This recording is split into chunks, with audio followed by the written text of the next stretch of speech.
Exodus chapter ma 34. Bende nyaul kod nyaop kod nyaremo ama jotimo nangi ne payito, nangi ne patimo yit ik manol, bende jotimo nanda manol ri Aaron, paka jato tito ri Moses.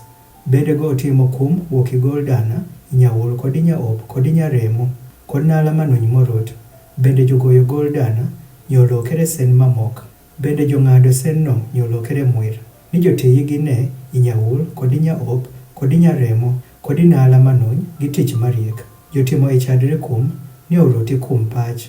Ging'o dario ama orot kum pach. Nyomwek 12 pa kum pere, ma ido tie kuome, ido chale. Sando chale gi tich no, okigol dana, inyaul, kod nyaop, kod nyaremo, kod nala manony morot, paka jato titore Moses. Bende jotimo teline oknis, mocheg iye, iaunse magol dana, mojij, paka ijijo, gi nyinge pa nyithindo ma Israel. Bende go ketho telni no kuom ich pakum. Ni telno oripi bedo telni pariyo bong nyithindo ma Israel paka jato titore Moses. Bende go timo korruok e tich mariek machal gi tich pakum, okigol dana, inyaul kod nyaop, kod nyaremo, kod nala manony morot. Ido nigi thench ang'wen. Jotimo kor obedi dirio, sepachela mobedo julo mere, bende sepachela mobedo guf mere. Sano tim dirio. Bende jokito iye i kor. Ruo ang'wen patelini. Ruo marapena obedo sadia to pas kod kabanko, mama obedo ruo marapena. Nyoruo marario, emrad safia kod dayamo. Nyoruo maradek, ligu age kod ameth. Nyoruo marang'wen, burer okines kod jasipa. Ido cheg telno i aons magol dana, ichego iye mere, bende telno ido nigi nyinge pa nyithindo ma Israel 12.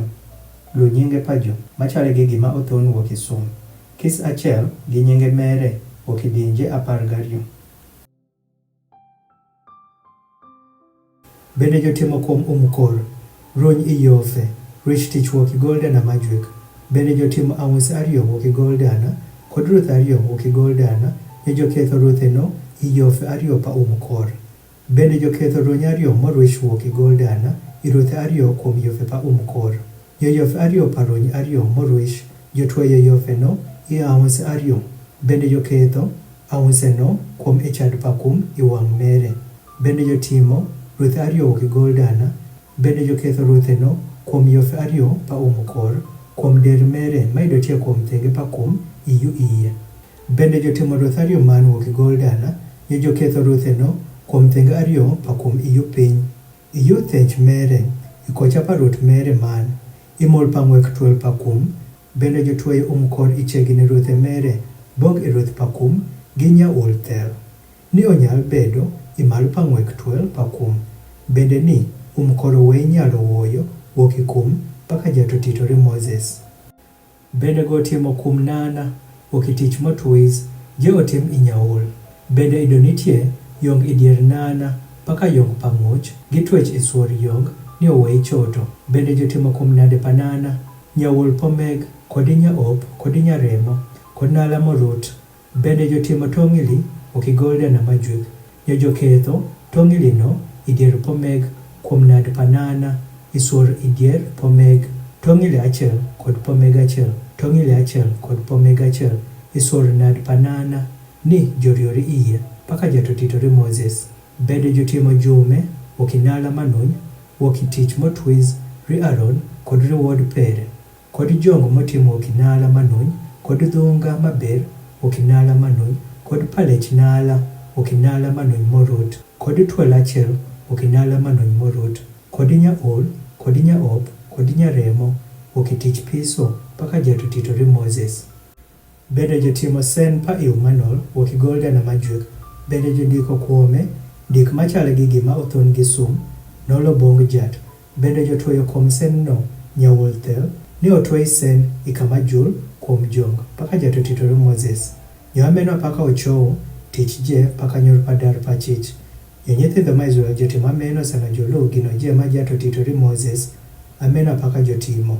Jokelo kanyor bong Moses, dar kod thach mere je, rigor mere, diar mere, there mere, kod pila mere, gi dhos mere, kod motimo okirung pachut molok mobokere, kod gima motimo kirung pa ogwar, kod namba pa gima umo, opa nyadier, kod theng'ar mere, kod kom pa wek, meza kod katidhe mere je, kod mugash.